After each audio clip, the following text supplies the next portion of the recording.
First up is Dr. Iskander with Intento Design. I believe he's the founder of Intento Design and has a presentation on ultra-fast hardware simulation for multiphysical systems. Dr. Iskander, are you there? Thank you, Marshall. Yeah, sorry, I just didn't pay attention also to the slide, so I changed the title a little bit to be more clear, actually, what I am proposing today. So what I will be proposing is to see if there is a way to take an analog circuit and bring it to the system level in RTL description, actually. So as we know, there are lots of challenges for SOC simulation, emulation, modeling particularly, and if we see all the trends of technology going on today, we have SPICE, which has a high accuracy, but its performance and capacity are low. Where we go into pure digital, where the capacity is very high, but the accuracy is low. And in between, we have very interesting layer called real number model, which is today should be partially or fully written by the designer and in Verilog or system Verilog. But at the same time, the designer has to take the responsibility to add parasitics, which is very painful and time-consuming task. But I didn't see in this chart an attempt to be at the spot of interest here in red, where we have a high capacity, high performance, and we have high accuracy also. So the aim of this presentation today, it's an attempt to fill this spot of interest, and which there is no tool today that really achieve, in my knowledge. So the idea is to why we need to create an equivalent RTL for analog. If you have a design, a SOC, a digital SOC, where you have always in digital SOC an analog front end responsible for the communication, for sensing, and so on. If we find a way to convert this analog front end to RTL, Verilog RTL, we can have a complete SOC described in RTL. So this would greatly ease the simulation and even the emulation of the complete SOC. But for sure that in this conversion, we don't need to lose the accuracy of the analog.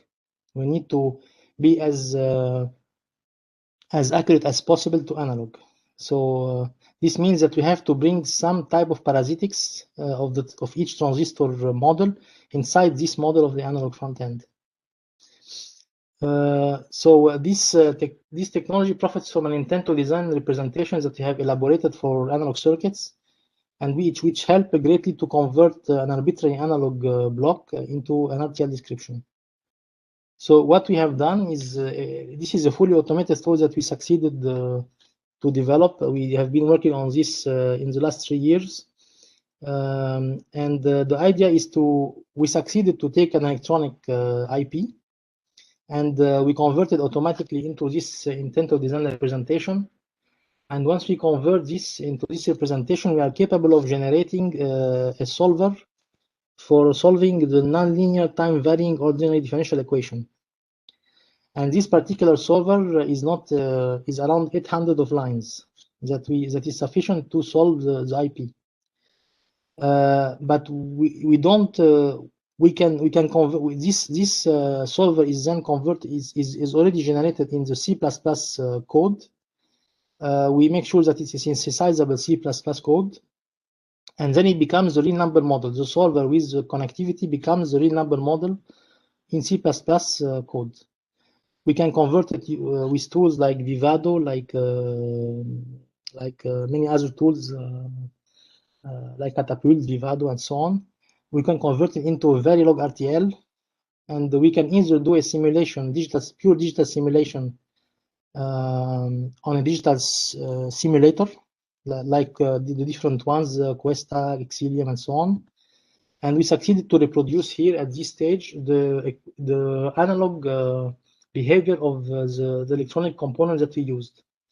Or we can take it and do a mapping on FPGA. And here you have a huge speed up of the simulation. So instead of simulating the electronic component using SPICE simulation, we can map it on FPGA, and here we gain around 1000x of speed up in simulation. We tested this on a simple but quite complex component in terms of parasitics and behavior. It was an oscillator, 3-stage ring oscillator. And the reason we chose this because it's a very common component in the front end of analog, and it's highly nonlinear. It has a lot of commutations, a lot of switching between the PMOS and NMOS. So it was a very challenging component. It's simple, but it's still challenging. So what we have done is that we have generated this flow, and we have do a digital simulation. We produce the behavior, and we have mapped to FPGA using Vivado, and we found that we have a speed up of 1000x. And here we see how accurate we are compared to the SPICE simulator. So the startup point and the initial conditions are the same, and the startup is also well respected, and then the oscillation is sustained in the same precision. So what we think is that the electronic components were quite complex because we have to take into account many factors and many other components. But if we look, for example, at a more simple, like a multiphysical system written in a differential equation, we don't have all the burden of parasitics and complexity of electronic components.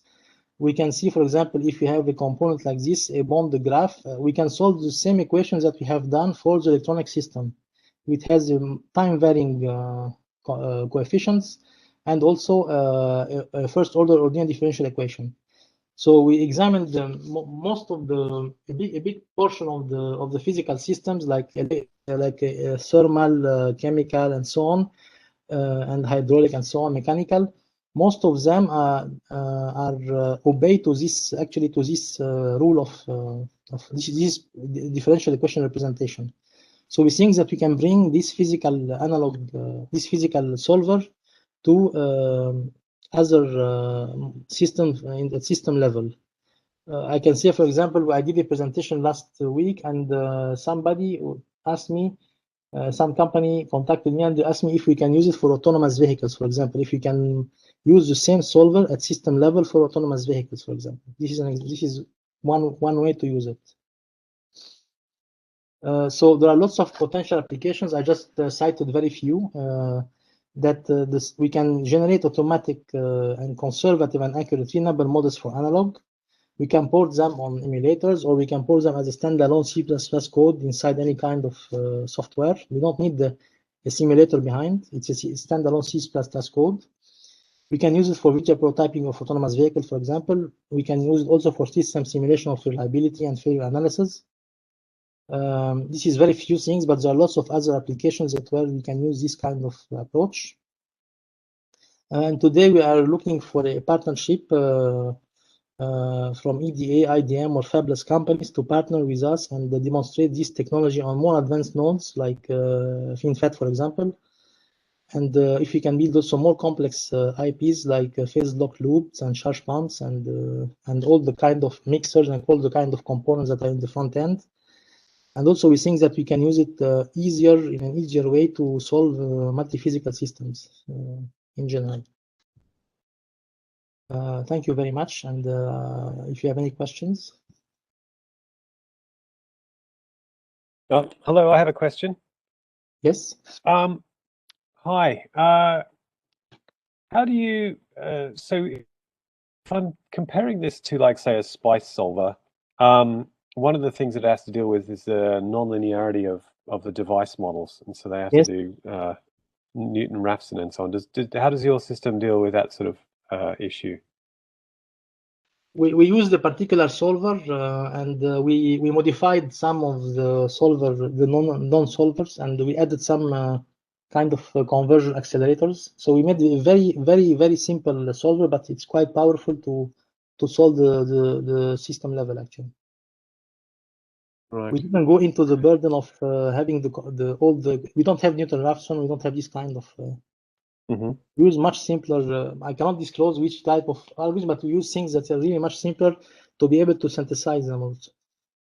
Right, but does it involve iterating towards a solution, or is it sort of more deterministic? No, it's deterministic, because if the ordinary differential equation, actually for the same initial condition, you have always one solution. You have a unique solution. You don't have several solutions, and this is why it can work in this kind of solvers. But does it need to iterate to get to a solution, or does it get there in sort of one step? No, it need to iterate. No, actually, this kind of solvers, you don't need to solve the whole curve. Your solver solve only one point in time space. You don't need to solve the whole, but it can iterate also, that's for sure. Okay. Sorry, may I have a look at the circuit that you simulated again as well? Yes.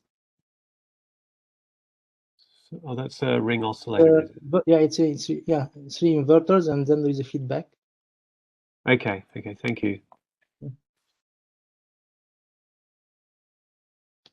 There are no more questions. We can move on to the next presentation.